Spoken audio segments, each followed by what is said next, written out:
Olá pessoal, sou o Rodrigo Quinalha e hoje temos mais um episódio da Kik TV. É um canal digital onde trazemos conteúdos, informações inspiracionais com pessoas que fazem. Eu tenho certeza que vocês vão gostar muito hoje de quem é o nosso entrevistado e que realmente é um personagem marcante na economia, tendências globais, nacionais e também, por que não, presente no ecossistema de startups e inovação da nova economia. E dispensa apresentações, é uma honra estar do lado aqui conosco do Ricardo Amorim. Seja muito bem-vindo à Kik TV, Ricardo. O prazer é todo meu, Rodrigo, em estar aqui com você, mas estou longe de dispensar apresentações.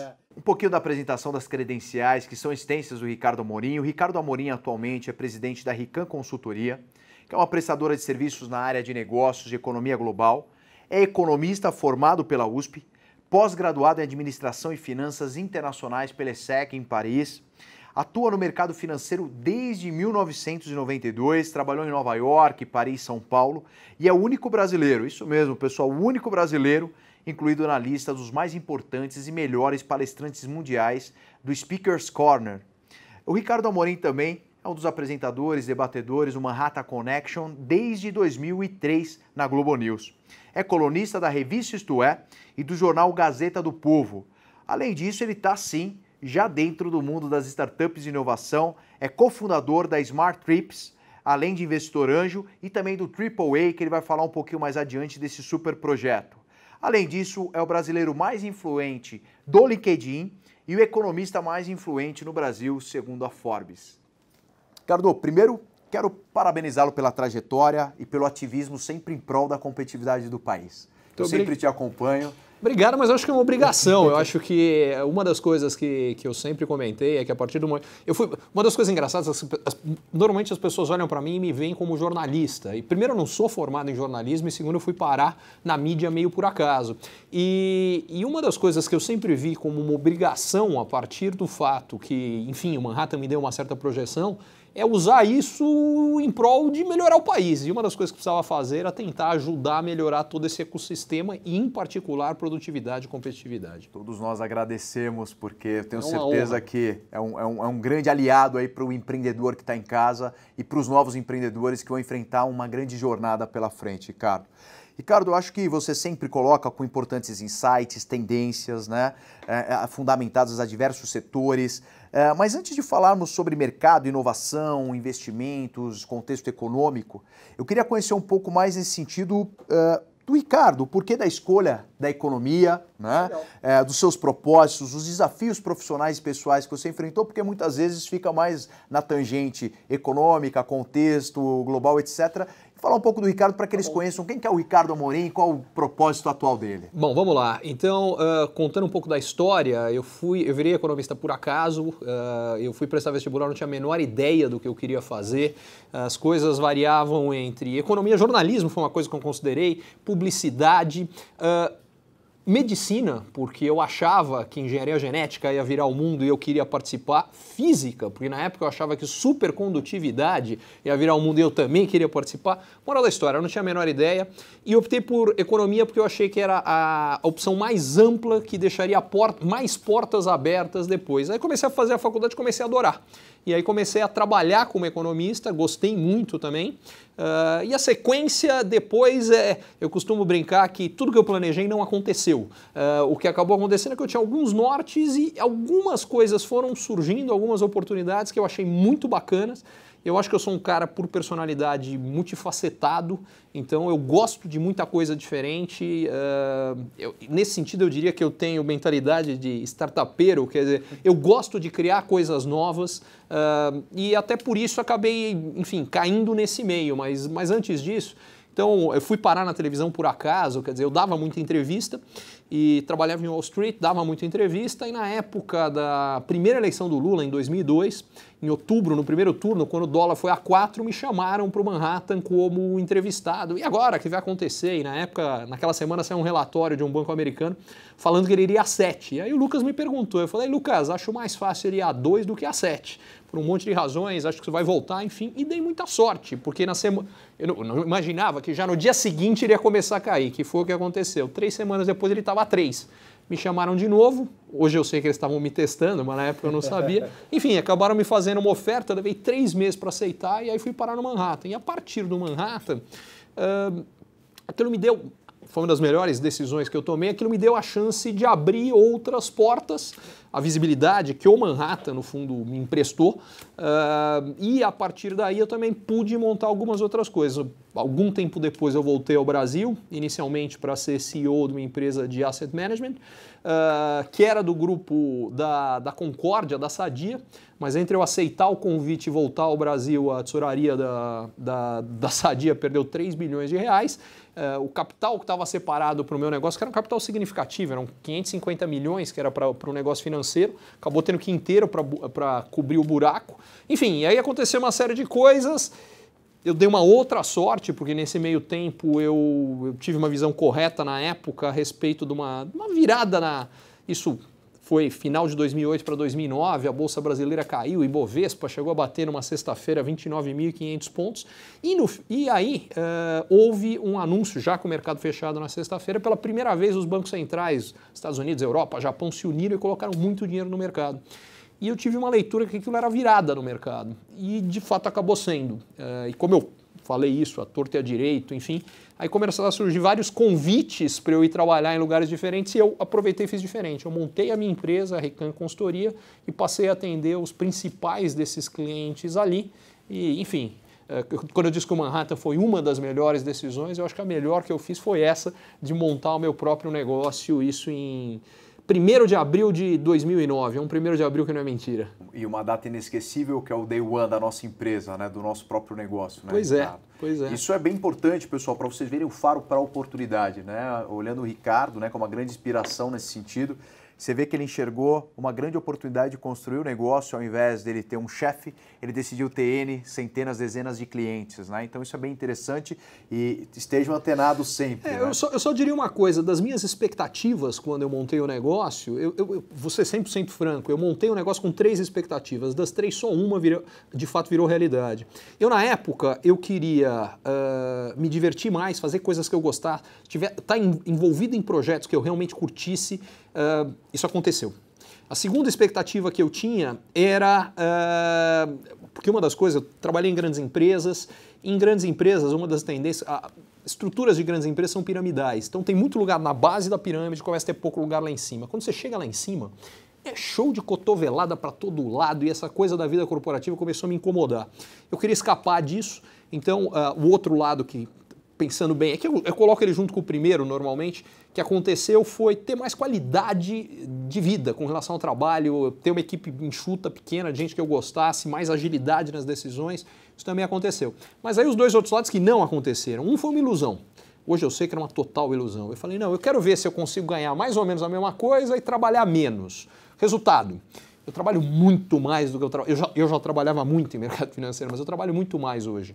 Agora, a parte do mais ou menos a mesma coisa foi muito melhor do que eu podia imaginar, enfim. Então a soma disso tudo foi altamente positiva, mas não foi exatamente do jeito que eu achei que seria. Não, é importante destacar, pessoal, a glamorização hoje que está em volta do empreendedorismo. Né? A gente vai falar um pouco mais adiante, mas tomar muito cuidado que não é simplista, não é trivial. Empreender realmente tem que ser um plano de vida e está na essência, né? Eu digo que é o seu plano A, B, C, 24/7, certo, Ricardo? Eu concordo e eu iria um pouco mais longe. Uma das coisas que tem me incomodado é que muita gente no Brasil, nos últimos anos, empreendeu por necessidade e não vocação. O que eu quero dizer isso é que com um crescimento brutal do desemprego, muita gente achou que esse era um caminho, entre aspas, mais fácil.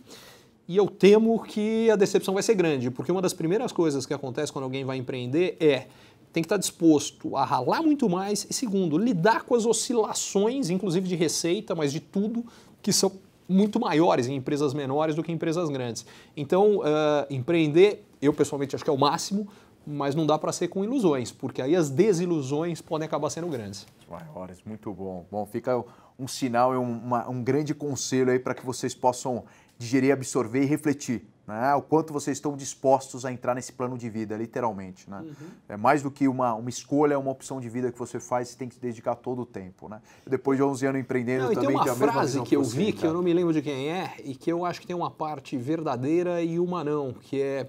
Ela diz o seguinte, ela fala que empreender é viver alguns anos da sua vida como ninguém quer, para poder viver o resto da sua vida como todo mundo quer.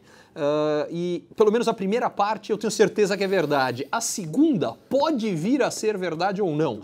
Primeiro, porque só vai ser verdade se o empreendimento der certo. E em muitos casos, as pessoas que eu vejo que dão certo como empreendedores são as que fazem não com o objetivo de ficar rico, mas as que fazem porque elas acreditam no propósito do que elas estão fazendo. Porque vai exigir um grau de dedicação que você de fato tem que estar muito comprado na ideia e você tem que gostar de fazer o que vai ser o seu dia a dia, porque você vai ter que fazer muito, com muita dificuldade, e no Brasil mais ainda, porque a gente ainda tem algumas dificuldades específicas que em outros lugares não necessariamente existem. Motivos muito maiores para continuar do que desistir, porque desistência todo dia vai bater na porta no empreendedorismo, né, cara? Eu perdi as contas, você deve ter perdido também nessa jornada, né? Sem dúvida. Pô, muito legal. Ricardo, eu queria explorar um pouquinho, que você passasse para o pessoal que está em casa, ou escutando a gente no trabalho, transporte coletivo, enfim. As tendências hoje, você acompanhando dentro das suas consultorias pela Rican, a parte de palestras, quais são as tendências que você sente, o maior incômodo e desafio que as grandes organizações estão enfrentando hoje, exatamente para fazer esse drive entre, eu vou chamar de, eu não gosto dessa expressão, mas velha economia para com a nova economia que está sendo citado, e você acredita que elas têm a cultura, a vontade e o preparo para fazer a desconstrução do presente para poder projetar esse novo futuro? Bom, eu acho que a mais importante delas, e eu diria que tem avançado muito menos do que eu gostaria, aliás, foi uma das motivações de um dos meus novos projetos aqui de 2007, que é o AAA, o AAA.Academy, é o seguinte, a gente está vivendo um período de maior transformação tecnológica da história da humanidade, que por consequência está tendo a maior geração de riqueza da história da humanidade. Só para deixar uma coisa clara, nos últimos 15 anos, a renda per capita global no mundo, ela multiplicou por 5. Em outras palavras, em 2000, na média, cada habitante do planeta ganhava $2.100 em média por ano. Em 2015, eles ganhavam, em média, 10.700. Por que isso é importante? Porque nos 2.000 anos anteriores não cresceu tanto. Em outras palavras, nunca chegamos nem perto de gerar tanta riqueza como estamos gerando agora. O que significa o seguinte, as oportunidades para quem conseguir, de fato, participar, mais do que participar, dirigir esse processo, são gigantescas. A contrapartida. Essas mudanças tecnológicas, para mim, significa o seguinte, não há uma pessoa, isso eu garanto, não tem uma pessoa que daqui a 5 anos vai estar trabalhando como trabalha hoje. O que significa uma segunda coisa, para quem não conseguir entender, participar e se posicionar, as pessoas vão ser atropeladas. Eu costumo brincar que é a história do motorista do táxi que acha que o problema dele é o Uber. Ele não viu nada quando vem o carro que o motorista não tem mais. E quando a gente fala de motorista, fala, não, mas isso é uma função muito específica. Motorista hoje é a profissão que tem mais gente exercendo nos Estados Unidos. Não tem nenhuma profissão em número de pessoas que tenha tanta gente fazendo quanto motorista. Mas isso vale para o motorista, mas vale para médico qualificadíssimo. A inteligência artificial já consegue dar diagnóstico de câncer hoje melhor que o melhor profissional. Ah, não, mas então ele vai fazer cirurgia. Não, também, porque o robô opera melhor. Quer dizer o seguinte, por dar um exemplo, já que eu peguei saúde, poderia pegar outros. O profissional da saúde vai ter que se reinventar. Para mim, o que significa que é para melhor, porque a partir de agora os profissionais da saúde, os médicos, os fisioterapeutas, as enfermeiras vão passar a tratar das pessoas e não das doenças. Mas tem que mudar a mentalidade completamente. Isso vale para tudo. E aí é que entra a questão do AAA. O AAA nasceu primeiro desse diagnóstico que eu acho que hoje tanto as grandes empresas quanto a maior parte dos profissionais não estão dando a atenção necessária para o tamanho dessa transformação tecnológica. E eu acho que elas precisam. Por que elas não estão dando? Porque elas precisam cuidar da vida do dia a dia. Particularmente num Brasil que nos últimos 3 anos viveu a crise econômica mais longa, profunda e dura da história, sobreviver já não estava fácil. Quanto mais acompanhar todas essas transformações. E aí o AAA nasce disso, quer dizer, de uma ideia de que a gente fala, pô, as pessoas precisam saber disso, elas têm que acompanhar para poder tomar as decisões certas, para se posicionar, as empresas têm que saber disso. Só que elas não têm tempo para dedicar para isso. Aí nasce o AAA, porque, aliás, eu tinha uma frustração parecida. Eu atuo como investidor anjo e gastava um tempo absurdo. Para ser preciso, eu me dei o trabalho de acompanhar para saber. Eu sou um cara que mede tudo. Então, eu fui ver, em média, eu gastava 15 horas por semana só para buscar informação relacionada a universo, tecnologia e informação. Eu falo, pô, quem tem esse tempo todo para gastar? Se não for alguém dedicado no setor, não tem. Aí eu falei o seguinte, pô, tem que entregar rápido. Será que tem um bom serviço de curadoria? E procurei no mundo inteiro, não achei.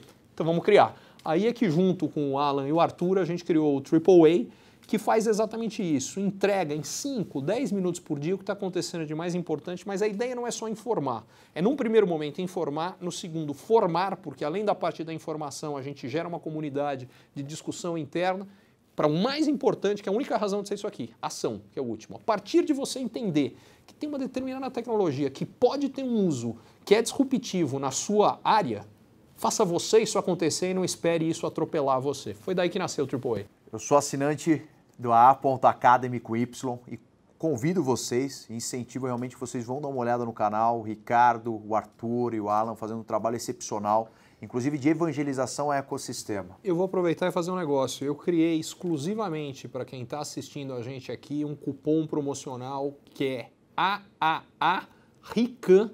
Então é AAA-RICAM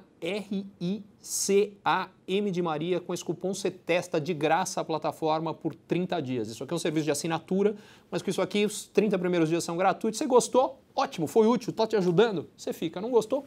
Pula fora, não vai custar nada. Super presente aí, Ricardo, para a nossa comunidade aí, pessoal. Então aproveitem, mais um motivo aí, aliás, um super motivo para vocês irem conferir. AA.Academy com Y no final e vai abrir aí no navegador de vocês, certo, Ricardo? Pessoal, vamos falar um pouquinho aqui, eu acho que um ponto super legal. Hoje os empreendedores nos questionam muito regulação, né, Ricardo? Porque quer dizer, eu venho munido de ideias, de incentivo para a inovação e sempre cai na famosa dupla ali, governo e regulação sempre no final do dia, né, alinhados logicamente à economia. Como são dois temas que você tem tratado continuamente aí, palestras, posts, né, e etc. A melhora da arrecadação de impostos, né, somada com a redução de gastos, e aí a gente fala com juros, etc.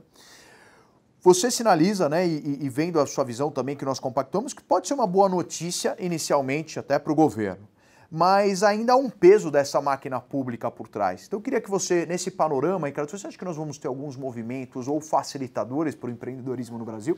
Eu acho que a gente já está tendo. Por exemplo, se a gente olhar para o próprio universo das startups, a gente está tendo algumas mudanças de legislação que são importantes.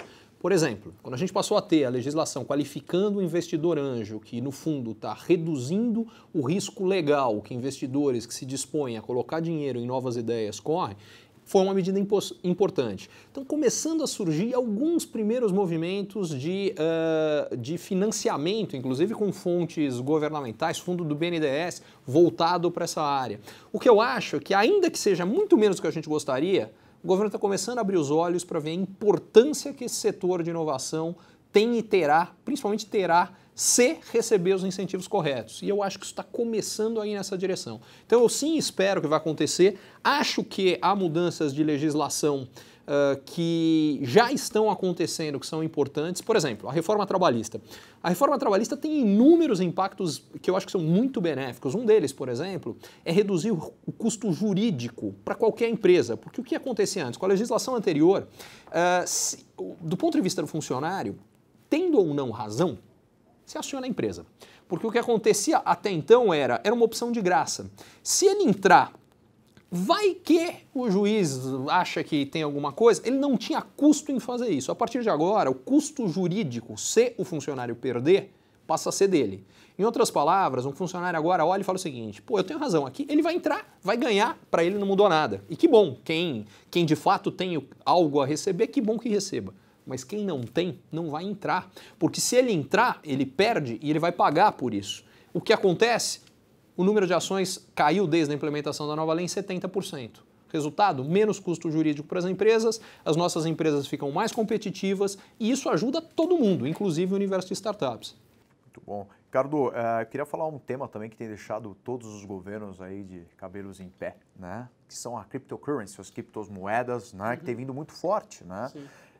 E, enfim, pessoas trazendo a nova mineração do ouro digital, onde eu vou ficar milionário da noite para o dia, né, Ricardo? Poxa, eu também gostaria, né? Você acredita? Também, ou seja, uma super oportunidade e muitas vezes até vendendo carro, acho que até uma questão de evangelização, 13º, eu vi casos na internet que LinkedIn mandando, olha aqui, Nália, eu vou vender meu... Poxa, e a gente tentar... Olha, eu vi casos que ainda me assustam mais, quer dizer, tem gente hipotecando a casa e tem gente fazendo mais do que isso, tem gente tomando dinheiro no cheque especial para investir em Bitcoin. Em outras palavras, ele está tomando dinheiro com um custo absurdamente elevado Porque a lógica é, como isso aqui tem subido de preço ainda mais rápido, eu vou ganhar dinheiro. A chance de ganhar dinheiro existe. Agora, se perder, esse cara quebrou, acabou, já era. Porque a questão... Então vamos lá, vamos falar um pouco de criptomoedas. Primeiro, por que elas surgiram? Elas surgiram porque elas respondem a uma demanda verdadeira da sociedade, que é o seguinte, a gente está tendo um movimento onde os países ricos há 15 anos crescem menos, por um monte de razões, a população envelheceu, a taxa de produtividade caiu,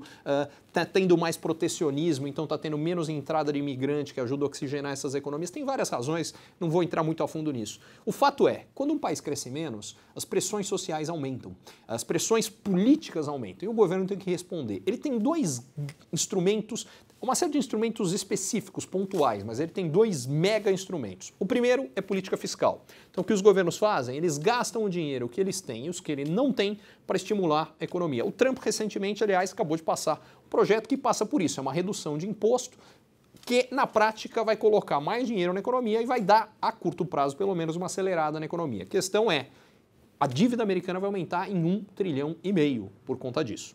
Quando o endividamento de um país aumenta, significa o seguinte, ele vai ter que se financiar de algum jeito. Precisando de mais dinheiro emprestado, a taxa de juros sobe. Mas tem um segundo aspecto. Muitas vezes, quando a dívida começa a crescer demais, como é que os governos resolvem isso? Emitindo moeda para pagar essa dívida. Em outras palavras, a quantidade de moeda, estou falando do dólar, mas vale para qualquer uma das moedas dos países ricos.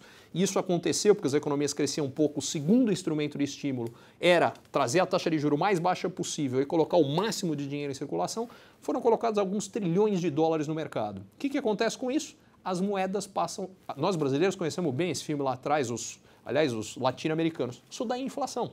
As moedas perdem o valor. Aí todo mundo fala, peraí, mas isso está acontecendo com o euro, com o iene, com a libra esterlina, com o dólar, com o franco suíço, para onde eu vou? O americano vai comprar real? Não parece ser o melhor caminho. Tem duas opções. Metais preciosos, e a gente teve altas de preços generalizadas de todos eles, e as outras. Aí surgem as criptomoedas. Elas surgem com uma regra clara, que é, olha, o volume de emissão vai ser definido pela mineração, que é fixo e que não oscila dependendo do que o governo quer. Portanto, elas respondem a uma necessidade real. Só que uma boa moeda, ela tem que ter duas características. A primeira, reserva de valor. Em outras palavras, eu tenho esse dinheiro hoje, eu vou ter daqui a 5 ou 10 anos e eu sei que daqui a 5 ou 10 anos eu vou conseguir comprar algo parecido com o que tem hoje. No caso das criptomoedas, ninguém tem a menor ideia em relação a isso, quanto elas vão valer daqui a 5 ou 10 anos. A expectativa é, como elas subiram muito de preço, é que elas vão subir ainda mais. Bom, esse é o primeiro aspecto. O segundo aspecto é moeda de troca. Então, você pode usar aquela moeda para trocar pelo que você quiser. Hoje, isso, e particularmente no Brasil, ainda é bastante limitado das criptomoedas. A boa notícia é crescente. Cada vez se aceita mais as criptomoedas como troca, mas ainda é para muito pouca coisa. O que chega no meu ponto, o que me assusta é que o crescimento como investimento das criptomoedas foi muito mais rápido do que como a parte de moeda de troca. E o que isso significa? Que a gente tem um processo especulativo gigantesco. Ou, traduzindo numa linguagem que é mais forte, mas que define melhor, sim, nós estamos num processo de formação de bolha, o que para mim não quer dizer que as criptomoedas não vieram para ficar. É como se a gente olhasse para a internet lá atrás. Final dos anos 90, a gente teve o que foi a bolha da internet, e eu acho que é inegável que a internet veio para ficar. Mas se você for pegar as empresas.com, que eram líderes em 99, 90x% delas hoje quebraram e não existem mais. Eu acho que com esse mar de novas moedas é a mesma coisa. Algumas das criptomoedas eu acho que sim, vieram para ficar. Eu acho que o conceito definitivamente veio para ficar. Acho que veio uma revolução, mas toda vez que a grande motivação das pessoas é falar, pô, por que eu quero aquilo?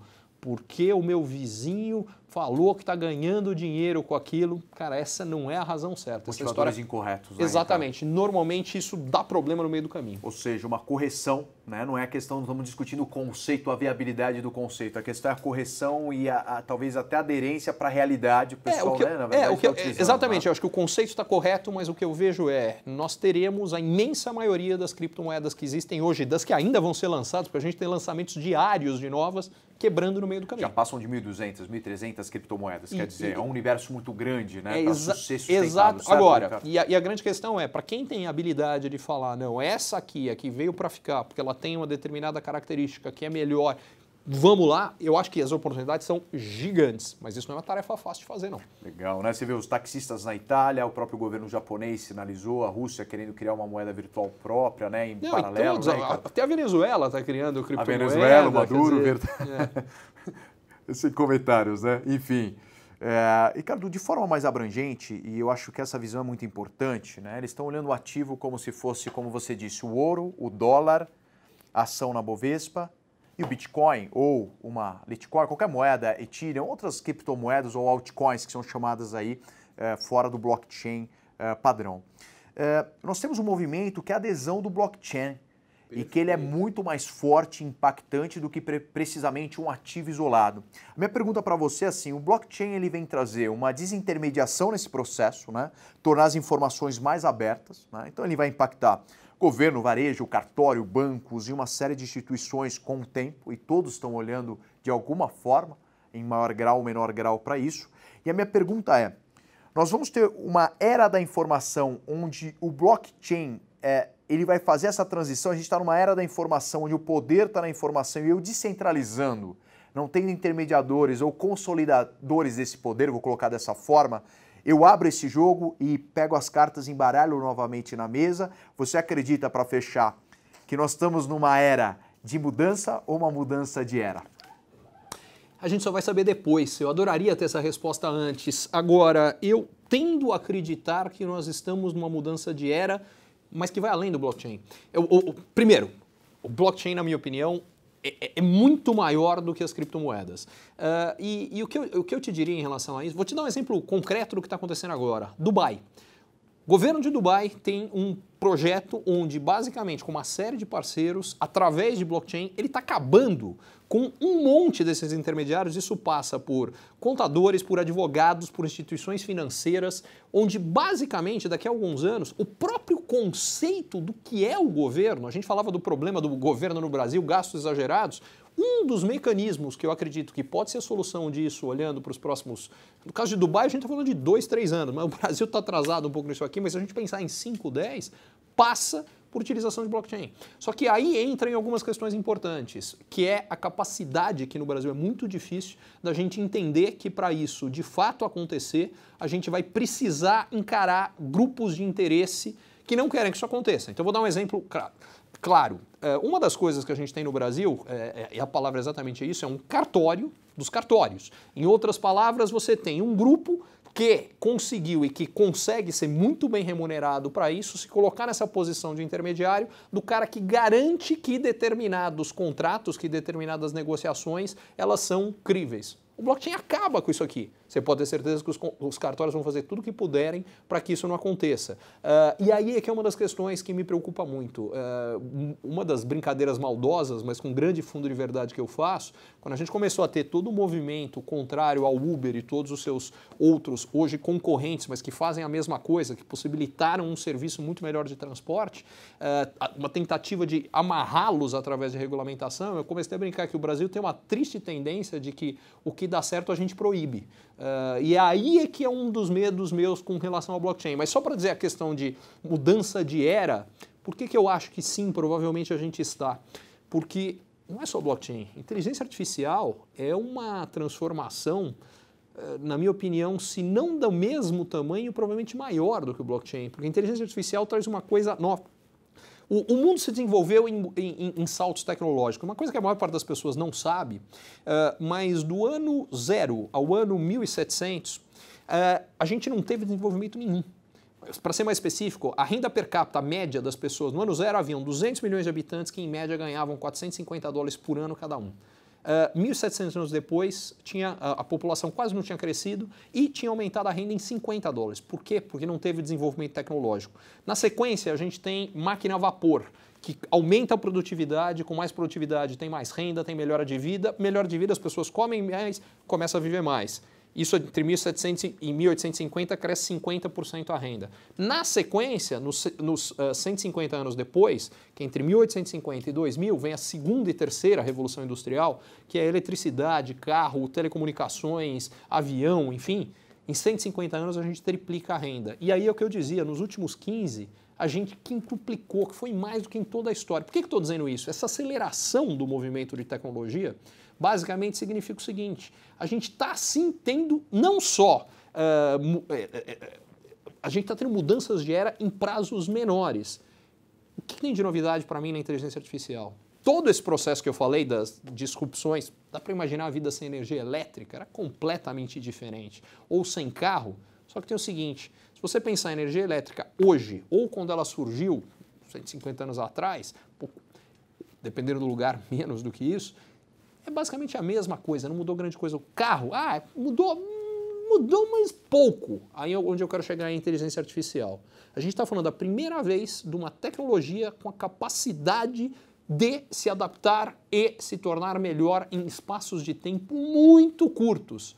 O que para mim significa que sim, essa aceleração vai ser maior ainda olhando para frente do que olhando para trás. Muito bom. E eu acho que o tema de inteligência artificial é bastante interessante, Ricardo, tendo em vista que, se nós olharmos os Estados Unidos, eles depositaram por volta de 20 patentes até 2014 e 15, você pega a China 10. E aí eu te pergunto, e o Brasil, quando a gente vai entrar na festa de tendências ou ser pioneiros, o que falta dentro do Brasil para a gente conseguir participar desse contexto muito mais que consumidores? O interessante é que esse número de patentes nos últimos anos cresceu exponencialmente. A gente está falando de números de unidades, hoje está falando em milhares. O que eu acho que são algumas coisas que tem que mudar.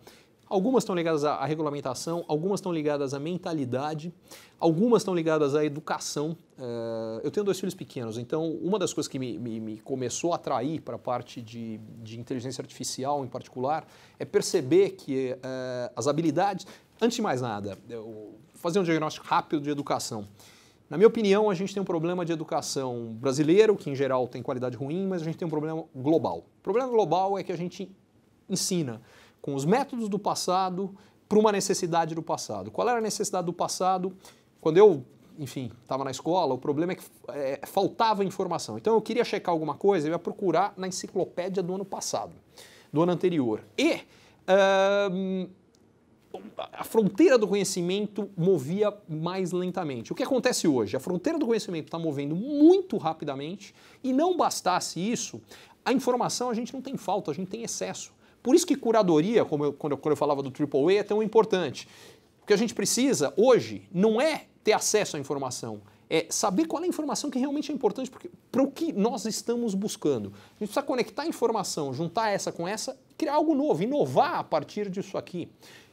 E a gente não está desenvolvendo essas habilidades. Então eu acho que o que a gente tem que focar cada vez mais é em formação, menos em informação e mais em formação. Do que? De atitude empreendedora, de buscar solução e não problema, em habilidades humanas, de relacionamento, de criatividade, enfim. E aí eu acho que tem que reinserir isso tudo. E, em particular, na relação com a inteligência artificial. Porque as pessoas que estão vendo a inteligência artificial como uma ameaça, provavelmente estarão ameaçadas mesmo. As que verem a inteligência artificial como um aliado em aumentar o potencial que elas mesmas têm, essas provavelmente vão nadar de braçada. E esse contexto do ser humano paralelo com a inteligência artificial, ou seja, não são 2 coisas isoladas ou competidoras, elas têm que estar integradas dentro de uma única Elas visão, não certo, precisam Ricardo? ser, mas Exato. elas podem ser competidoras se a gente se colocar na posição defensiva. Perfeito. E aí é que eu acho que é um engano. A objeção com a inovação, né? E, na verdade, não aceitar e participar desse momento que talvez, como você falou, é um momento super minado, cheio de oportunidades e com um novo desenho. Quer dizer, as cartas estão de novo na mesa como nunca tiveram em décadas. E eu acho que sem ingenuidade, porque, de novo, se a gente for olhar todos os fluxos de grandes mudanças de eras e mudanças tecnológicas, essa preocupação de, isso vai acabar com os empregos, acontecendo em todas elas. Se a gente for olhar lá para trás, quando o carro foi introduzido, houve uma preocupação igualzinha, na Revolução Industrial igualzinha. Agora, vamos pegar o exemplo do carro. Para o cara que fazia carroça, aconteceu 2 possibilidades. Se ele falou, não, eu vou continuar fazendo carroça, de fato acabou o mercado dele, esse cara morreu. Agora, se ele de repente falou, peraí, a habilidade que eu tenho para fazer isso aqui pode me criar uma possibilidade de fazer um negócio diferente, de um mercado que vai crescer muito mais, porque o número de automóveis é exponencialmente maior do que era o número de carroças, opa, agora a gente está falando de oportunidade e não de problema. Então, aí é que a questão não é ser ingênuo e achar que as mudanças não vão afetar ninguém. É o exemplo que eu dei dos motoristas. As pessoas que se reinventarem a partir do surgimento de Uber e tantos outros, sim, tem oportunidades. As que acharem que não, vou tratar tudo como antes, que isso aqui não vai dar nada, essas, bicho, vão dançar. Cara, empreender no Brasil sempre é visto como um heroísmo, talvez, né? Ou seja, por mais competente e preparado que você esteja, você tem que lidar com variáveis imprevisíveis. Isso é natural num processo de criação, desenvolvimento, do que a gente fala do scale-up, de exponencializar negócios, né? E ainda mais para as startups, que respondem a 4 critérios muito interessantes, né? Que é a escalabilidade, modelos repetitivos recorrentes, né? Rentabilidade e, por que não, impacto e inovação. Quer dizer, ela tem que trazer um tempero diferenciado de uma empresa comum ou tradicional. Eu queria te perguntar por que a taxa de mortalidade é tão grande, né? E quais os maiores desafios que você encontra dentro do setor quando você fala com empreendedores? Seja fintechs, que tem no mercado mais regulado, ou numa área da saúde, como que você enxerga nessa nova economia o empreendedorismo e essas dificuldades, Ricardo? Bom, acho que a gente precisa separar duas coisas. Primeiro, empreendedorismo de uma forma mais ampla e segundo, como você diz, no caso das startups, que tem algumas particularidades. No caso do empreendedorismo de uma forma mais ampla, a mortalidade no Brasil tende a ser mais alta do que no resto do mundo por algumas razões. A primeira, as oscilações da economia brasileira são maiores. Os últimos anos ainda foram mais marcantes nisso. Quer dizer, é muito difícil achar um país onde em 3 anos a economia encolhe 7,5%, como aconteceu no Brasil agora. Para ser mais específico, eu peguei 180 países, dados desde 1900, e o que eu descobri é que se você excluir os países que passaram por guerra ou guerra civil, o que sobra, que teve uma contração desse tamanho na economia, você conta nos dedos de 2 mãos. Isso ao longo de mais de 100 anos de história econômica no mundo. Então, o que isso significa? Quando a coisa fica ruim aqui, ela não fica ruim, ela fica péssima. E aí, normalmente, empresas menores que ainda não têm uma folga financeira tão grande, não estão tão estabelecidas, muitas delas morrem. Segundo problema, falta financiamento no Brasil. Como o governo tem um déficit muito grande, a taxa de juros no Brasil é muito grande, o custo de capital no Brasil é altíssimo e isso acaba dificultando mais. O terceiro, o Brasil é excessivamente burocrático e as empresas que deveriam estar gastando seu tempo na estratégia do negócio muitas vezes estão gastando o seu tempo para conseguir a aprovação dessa ou daquela instituição que precisa dar aprovação, enfim, e as coisas não andam. Agora, tendo dito tudo isso, quando a economia vai mal, em qualquer lugar do mundo, cresce a taxa de falência de empresas, particularmente empresas mais novas. Quando ela vai bem, diminui. Por que eu estou contando isso?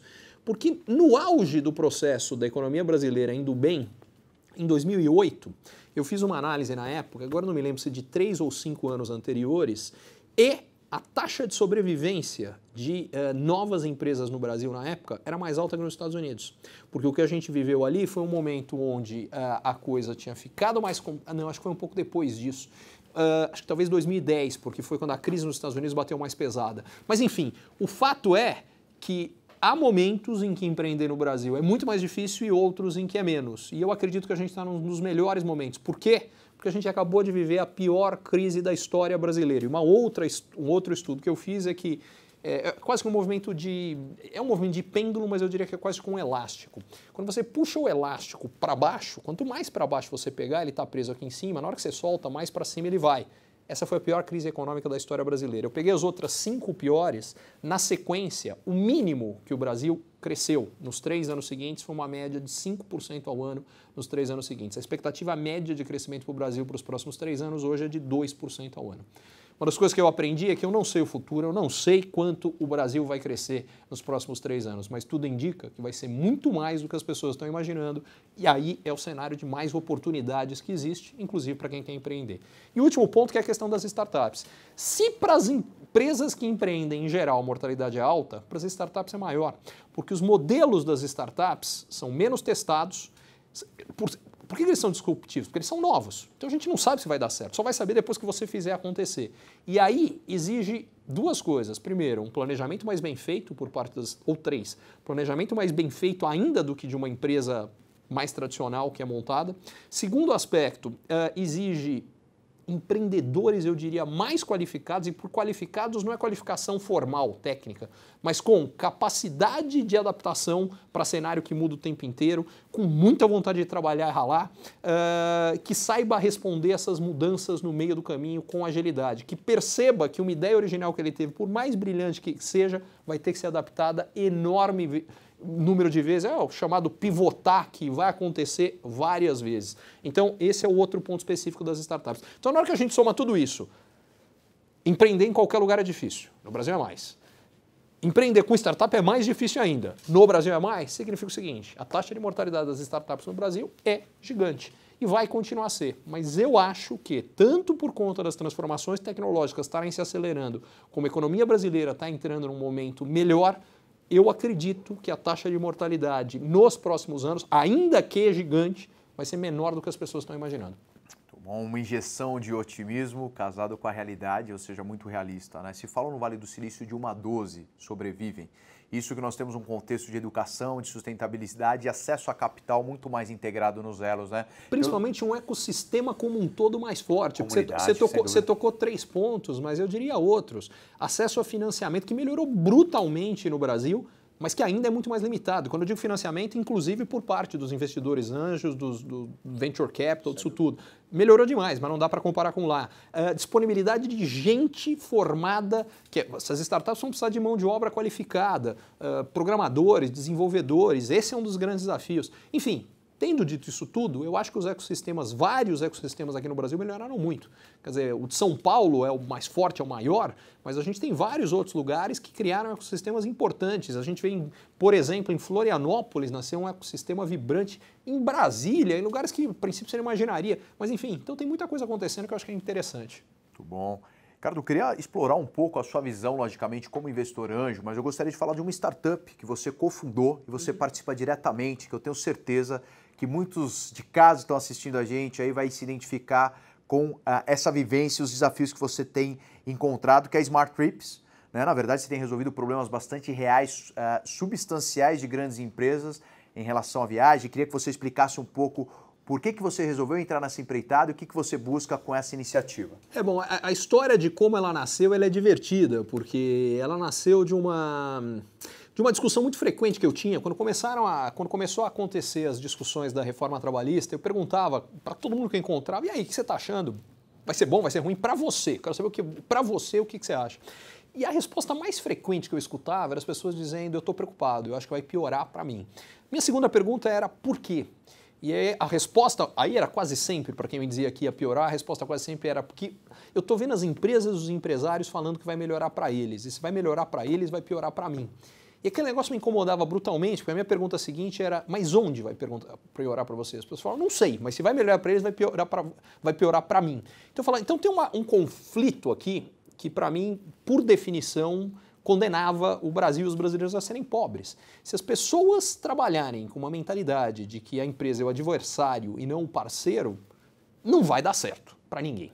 Carlos, gostaria de explorar um pouco mais detalhadamente, primeiro o seu papel como investidor anjo e uma iniciativa chamada Smart Trips. Eu queria conhecer um pouco mais dessa startup, que tem resolvido problemas aí significativos em relação aí a despesas de viagem, custos para as empresas e corporações. Me conta um pouco dessa iniciativa, o que te motivou e o que ela visa resolver. Vamos lá, começando pela experiência como investidor anjo, que acabou vindo a própria cofundação da Smart Trips e mesmo do AAA. Mas lá atrás, há 4 ou 5 anos, eu investi na Stay Film, que é uma empresa de geração de vídeos de alta qualidade, rápido, a partir de fotos, que deu super certo. Hoje a sede da empresa, inclusive, mudou, foi uma empresa que nasceu no Brasil, hoje sede em Miami, enfim. Foi o que me trouxe mais perto desse universo de startups, começar a partir daí a acompanhar, enfim. A Smart Trips nasceu de algumas coisas. A primeira delas, conversas, quando estava acontecendo a reforma trabalhista no Brasil, eu perguntava para as pessoas, e aí, o que você está achando? Vai melhorar, vai piorar para você? E uma resposta que eu escutava com grande frequência, me incomodava muito, era que as pessoas falavam, vai piorar. E eu perguntava por quê. E era isso que me incomodava, quer dizer, a pessoa tinha todo o direito de achar que ia piorar, mas a resposta normalmente era a seguinte, é porque as empresas estão falando que vai melhorar para elas, e se vai melhorar para elas, vai piorar para mim. E aquilo me deixava, eu falei, pô, se empresas e funcionários se virem como antagonistas e não parceiros, a geração de riqueza para ambos vai ser limitada e, por consequência, a qualidade de vida dos brasileiros vai ser limitada. Eu preciso fazer algo para mudar isso. E aquele negócio ficou na minha cabeça. E com 3 sócios, a gente acabou chegando numa ideia que era o seguinte, eles perceberam que havia uma oportunidade no mercado de viagens corporativas e mais especificamente onde esse problema aparecia.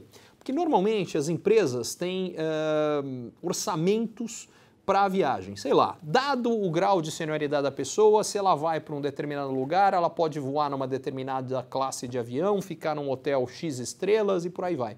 E as pessoas não costumam ter a preocupação em gastar menos. Elas gastam o máximo que a política permitir, porque elas não têm nenhum incentivo para isso. A gente falou, pô, e se a gente fizesse diferente? Se a gente alinhasse o incentivo do funcionário com o da empresa, como é que a gente faz isso?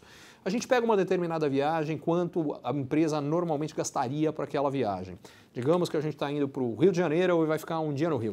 Aí, e vamos fazer, para facilitar os números, falar que normalmente o gasto seria de R$1.000. Aí a gente chega para o funcionário e fala, olha, tem algumas coisas aqui que podem te ajudar a gastar menos. Se você marca a viagem com um pouco mais de antecedência, a gente oferece uma gama de preços que a gente tem acesso melhor. Ah, outra coisa, você vai no Rio, de repente, pô, tem um Airbnb que é muito legal. Ou você tem um amigo no Rio, porque você não fica na casa do teu amigo. Moral da história. Fez o cara gastar R$1.000, ele gastou 600. Foram poupados 400. Desses 400, a gente faz o seguinte. Metade da economia vai para a empresa. A outra metade vai para o funcionário, ele recebe num plano de benefícios, que ele recebe pontos que ele pode trocar por um monte de coisa, e algumas, inclusive, que ele vai ter condições muito melhores dentro desse nosso programa. E a gente fica com uma pequena parte do que é essa poupança da empresa. Então tem um ganha-ganha-ganha. A empresa ganha financeiramente porque ela gasta menos, o funcionário ganha mais porque ele passa a receber para ajudar a empresa a poupar e a gente ganha uma parte disso aqui. E de quebra, o funcionário começa a pensar com cabeça de dono. E isso aqui, através de gamification, a gente cria áreas diferentes e funcionários diferentes, mostra o que cada um fez. A gente cria incentivo para as pessoas, de fato, trabalharem com o objetivo, com a cabeça da empresa, e não fazer a empresa crescer e não, entre aspas, explorar a empresa. Isso muda tudo.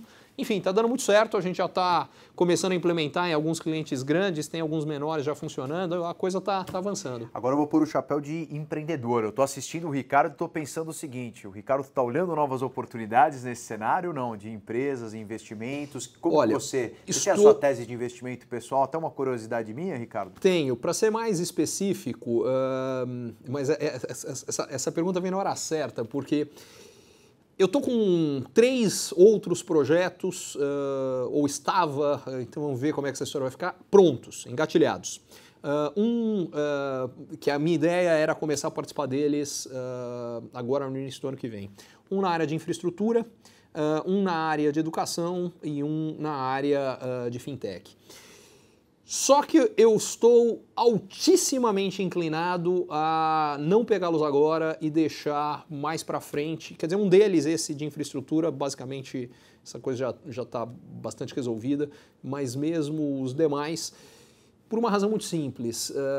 Eu resolvi dar foco nos 2 projetos que nasceram esse ano, que são o AAA e a Smart Trips, realmente fazê-los acontecer. Em cada um deles eu tenho, no caso do AAA, eu tenho 2 sócios, no caso da Smart eu tenho outros 3.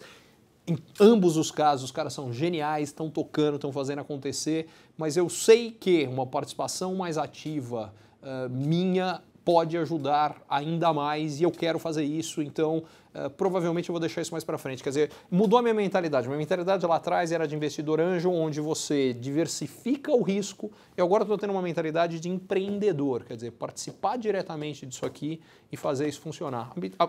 À medida que isso aqui tiver de fato rodando, mais para frente a gente vê.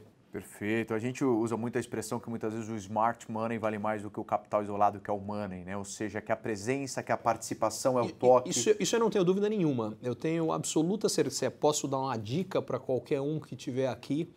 Tão importante, ou na maioria das vezes, mais importante do que garantir o financiamento, é garantir pessoas que possam alavancar o seu negócio por conhecimento, por relações, pelo que quer que seja, que são importantes para o seu negócio. Eu acho que um dos erros de alguns, é um erro que eu vejo com mais frequência do que eu gostaria, de algumas pessoas que iniciam o negócio é não dar o devido peso a isso. Com certeza o dinheiro não resolve tudo nesse jogo, né, Ricardo? Não, o que eu quero dizer é que às vezes faz sentido escolhas onde aceite um dinheiro que vai ser menor por uma capacidade de alavancagem que vai ser maior, vai ser mais barato para você. Tenho certeza, é um dinheiro caro, né, se a gente usar no final do dia. Exatamente. A gente sempre brinca que capital intelectual, capital relacional e financeiro, eles têm que estar na mesma mesa, certo, Ricardo, no final do dia? Na mosca. Né? Eu acho que é esse, resumindo a história, então, empreendedor, absorvam muito bem que é mais que uma dica, um conselho aí prático, né? Que a gente só voltando, a taxa de mortalidade muitas vezes é ditada por esse erro decisório, né? Sem de dúvida. Pessoas por quem te rodeia, o capital. Eu vivencio muito write-offs e perdas de negócios em virtude que chegam batendo na porta. Pô, quer dizer, eu imagino que você enfrenta a mesma situação, Ricardo. Ricardo, eu queria que, como mensagem final, agradecendo já seu tempo, foi um super prazer tê-lo conosco hoje aqui. Eu tenho certeza que as suas informações, a forma que você tratou, o quão visionário você trouxe, né, eu brinco com o pés no chão e a cabeça nas nuvens. Quer dizer, o empreendedor ele vai ter drivers e tendências para olhar e enxergar o futuro, mas para entender como que o contexto e o jogo atual de forma muito sólida, real, acontece. Então, eu acho que hoje foi uma grande aula. Eu agradeço. Se eu pude ajudar em alguma coisa, eu fico muito feliz, porque, enfim, eu acho que uma das coisas que me motiva é tentar ajudar a fazer todo esse ecossistema se desenvolver, porque é importante para as pessoas, é importante para o país. Como eu dizia, eu tenho 2 filhos pequenos e um dos meus maiores objetivos, talvez a minha maior motivação hoje, seja deixar para eles e por tabela para o mundo um mundo melhor. Só tem um jeito, na minha opinião, acredito muito que tecnologia, startup e empreendedorismo são fatores absolutamente chaves para isso acontecer. Somos 2 e é uma grande honra tê-lo aqui. Agradeço pela aqui que teve a sua presença, Ricardo. Eu gostaria que você deixasse uma mensagem final para o pessoal, enfim, dicas, conselhos, interessados, quem quer seguir o Ricardo, a AAA, seus projetos. Para quem quiser saber mais sobre o AAA, você confere em aaa.academy. Sobre a Smart Trips, o endereço é smarttrips.co. Quiser saber um pouco mais do que eu faço na minha empresa, que essa já tem mais tempo, há 10 anos, a Rican Consultoria, onde eu presto serviços tentando ajudar empresas a fazer planejamento financeiro, a fazer planejamento estratégico e outra coisa que eu acabo fazendo bastante, que é participação em eventos, onde eu faço palestras, mediações, enfim, quem quiser saber mais sobre isso, o endereço é ricanconsultoria.com.br. E nas redes sociais vocês vão encontrar em tudo. Mais especificamente, no meu caso, você vai encontrar no Twitter, meu endereço é @ricanconsult. Tô no Facebook, no LinkedIn, no Instagram é @ricamorim. E é isso. Mandem comentários, dúvidas, discordâncias. Espero que tenha sido útil, espero poder ajudar. E muito sucesso para todos. Muito obrigado, Ricardo, novamente. Pessoal, obrigado pela audiência, pela atenção hoje. Tenho certeza que vocês vão aproveitar muito esse conteúdo, tudo que nós conseguimos aí trazer através do Ricardo Amorim nessa entrevista, esse bate-papo, enfim, que nós tivemos hoje. Curtam o canal da Kik TV, podem ter certeza, comentem, deixem suas sugestões. Vão ter muito conteúdos aí em conjunto. Agradeço. E a Kik TV é feita para você, empreendedor, para você, estudante, para você, profissional, empresa, que realmente esteja procurando uma evolutiva nos seus negócios e olhando adiante como ser melhor. É isso daí, até a próxima, pessoal. Obrigado.